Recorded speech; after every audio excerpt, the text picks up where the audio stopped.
आज के इस वीडियो में हम कार्तिक मास की कथा को सुनने वाले हैं, तो वीडियो पे अंत तक बने रहिएगा। चलिए कथा को शुरू करते हैं।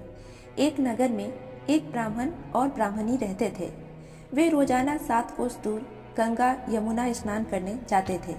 इतनी दूर आने जाने से ब्राह्मणी थक जाती थी। तब ब्राह्मणी कहती थी कि हमारा एक बेटा होता तो कितना अच्छा रहता। बेटे की बहू आती तो हमें घर वापस जाने पर बना हुआ खाना मिलता और बहू घर का काम भी कर देती। ब्राह्मणी की बात सुनकर ब्राह्मण ने कहा कि तूने बात तो सही कही है, चल मैं तेरे लिए बहू ला ही देता हूँ। ब्राह्मण ने कहा कि एक पोटली में आटा डालकर कुछ मोहरे रख दे। ब्राह्मण के कहे अनुसार ब्राह्मणी ने पोटली बांधकर दे दी। पोटली लेकर ब्राह्मण चला गया। ब्राह्मण अभी कुछ दूर गया ही था कि उसे यमुना के किनारे बहुत ही सुंदर लड़कियां दिखाई दी। वे रेत में घर बनाकर खेल रही थी। उनमें से एक लड़की ने कहा कि मैं अपना घर नहीं बिगाड़ूंगी, मुझे तो रहने के लिए ये घर चाहिए। लड़की की बात सुनकर ब्राह्मण मन ही मन सोचने लगा कि बहू बनाने के लिए यही लड़की सही रहेगी। जब वह लड़की जाने लगी तो ब्राह्मण भी उसके पीछे पीछे उसके घर तक चला गया। वहां जाकर ब्राह्मण ने कहा, बेटी अभी कार्तिक मास चल रहा है, इसलिए मैं किसी के घर खाना नहीं खाता। मैं आटा लेकर आया हूँ, तुम अपनी माँ से पूछो कि क्या वह मेरे लिए आटा छानकर 4 रोटियाँ बना देगी। यदि वह मेरा आटा छानकर रोटी बनाएगी तो ही मैं रोटी खाऊंगा। लड़की ने जाकर अपनी माँ से सारी बात कह दी। माँ ने कहा, ठीक है, जाकर बाबा से कह दे कि वह अपना आटा दे दे, मैं रोटी बना दूंगी। जब वह आटा छानने लगी तो आटे में से मोहरे निकली। वह सोचने लगी कि जिस आटे में इतनी मोहरे हैं उसके घर में कितनी मोहरे होंगी। जब ब्राह्मण खाना खाने बैठा तो लड़की की माँ ने कहा, बाबा आप अपने लड़के की सगाई करने जा रहे हो। तब ब्राह्मण ने कहा कि मेरा बेटा तो काशी में पढ़ने गया हुआ है, लेकिन यदि तुम कहो तो खांड कटोरे से विवाह करके तेरी बेटी को अपने साथ ले जाऊं। लड़की की माँ ने कहा, ठीक है बाबा, और खांड कटोरे से शादी करके ब्राह्मण के साथ भेज दिया। ब्राह्मण ने घर आकर कहा, रामू की माँ दरवाजा खोलकर देख, मैं तेरे लिए बहू लाया हूँ। ब्राह्मणी बोली, दुनिया ताने मारती थी, अब आप भी मारने लगे। हमारे 7 जन्म तक कोई बेटा बेटी नहीं है, तो बहू कहाँ से आएगी। ब्राह्मण ने कहा कि तू दरवाजा तो खोल कर देख। जब ब्राह्मणी ने दरवाजा खोला तो सामने बहू को खड़ी देखा। उसने बहू का स्वागत किया और आदर सत्कार से अंदर ले आई।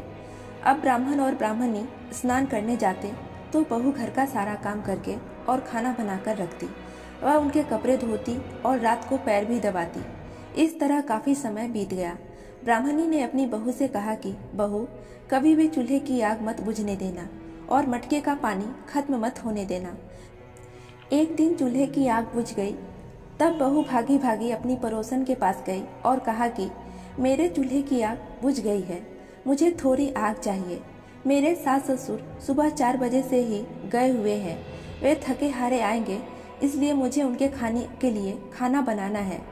तब पड़ोसन ने कहा कि तू तो बावली है, तुझे यह दोनों मिलकर पागल बना रहे हैं, इनका कोई बेटा नहीं है।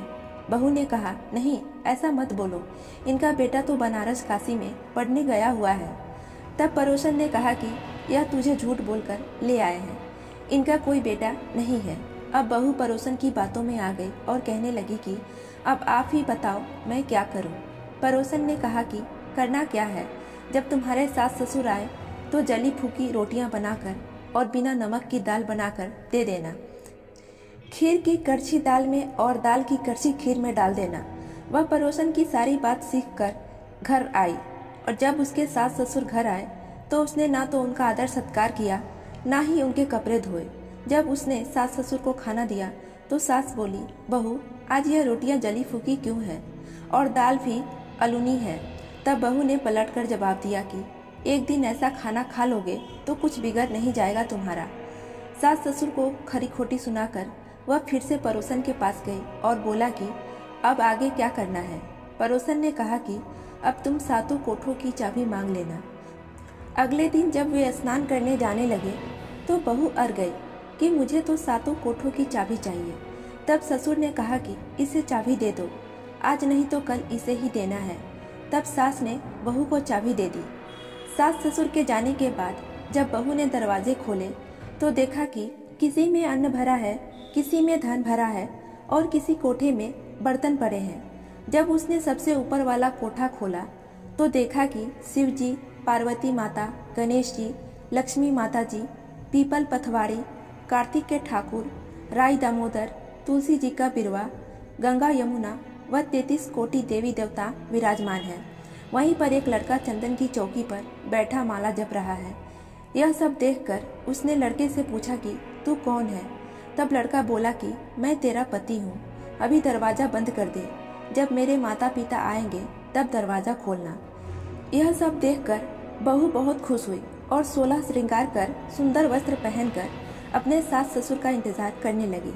उसने अपने सास ससुर के लिए अच्छे अच्छे पकवान बनाए। जब उसके सास ससुर घर आए तो उसने उनका आदर सत्कार किया और प्रेम पूर्वक खाना खिलाया और पैर दबाने लगी। पैर दबाते दबाते बहू ने कहा कि माँ, आप इतनी दूर गंगा यमुना स्नान करने के लिए जाती हो तो आप थक जाती हो, इसलिए आप घर पर ही स्नान क्यों नहीं करती हो?